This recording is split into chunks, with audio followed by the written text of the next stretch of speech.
కలియుగమున ఈ గిరిపైనే తపమునరించెను యాద ఋషి.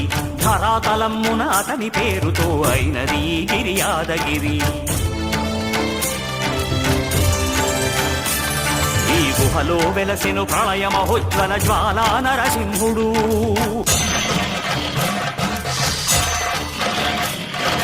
భక్తాభీష్టములన్నీ తీర్చే లక్ష్మీ నరసింహుడు. సుఖ శాంతులను చేకూర్చు శుభయోగ నరసింహుడు.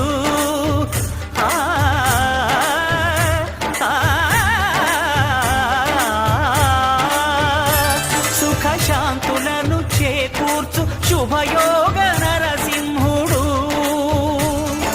నమో నమః నమో నమః.